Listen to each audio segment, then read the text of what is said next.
రాజస్థాన్ ఎడారిలో ఒక పాడుబడ్డ గ్రామం. అక్కడ సూర్యుడు అస్తమిస్తే చాలు వింత శబ్దాలు వినిపిస్తాయి. 200 ఏళ్ల క్రితం ఒకే ఒక్క రాత్రిలో 1500 మంది ప్రజలు ఎక్కడికి వెళ్ళిపోయారు? వారు వెళ్తూ ఈ నేల మీద వేసిన శాపం ఏంటి?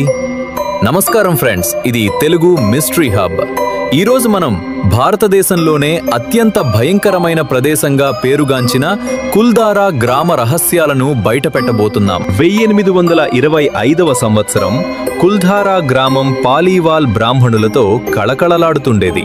కానీ ఆ ఊరి మీద సలీం సింగ్ అనే దుర్మార్గపు మంత్రి కన్ను పడింది. ఆ ఊరి గ్రామ పెద్ద కూతురు చాలా అందంగా ఉండేది.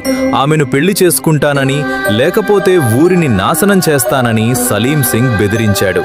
తన గౌరవాన్ని కాపాడుకోవడానికి ఆ ఊరి ప్రజలు ఒక సాహసోపేతమైన నిర్ణయం తీసుకున్నారు. తెల్లారేసరికి ఆ ఊరిలో ఒక్క ప్రాణి కూడా మిగలలేదు. అసలు మిస్టరీ ఇక్కడే ఉంది. 1500 మంది ప్రజలు తమ సామాన్లతో సహా మాయమైపోయారు. కానీ చుట్టుపక్కల ఊర్ల వారు ఎవరు వారు వెళ్లడం చూడలేదు. వాళ్ళు భూమిలోకి వెళ్ళిపోయారా లేక గాలిలో కలిసిపోయారా?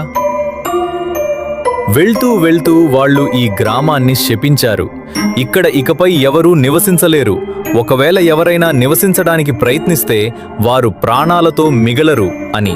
ఆ శాపం ఇప్పటికీ నిజమవుతూనే ఉంది. ఢిల్లీకి చెందిన పారానార్మల్ సొసైటీ వారు ఇక్కడ రాత్రంతా గడిపి కొన్ని భయంకరమైన నిజాలను కనిపెట్టారు.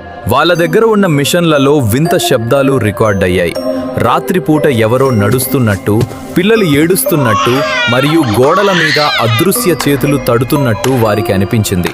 అక్కడ ఉష్ణోగ్రత అకస్మాత్తుగా పడిపోవటం గమనించారు. ఇప్పటికీ టూరిస్టులు కూడా సాయంత్రం 6 దాటితే అక్కడ ఉండటానికి భయపడతారు. కుల్ధారా లోపల ఆ రాత్రి ఏం జరిగిందో ఇప్పటికీ ఎవరికీ తెలియదు.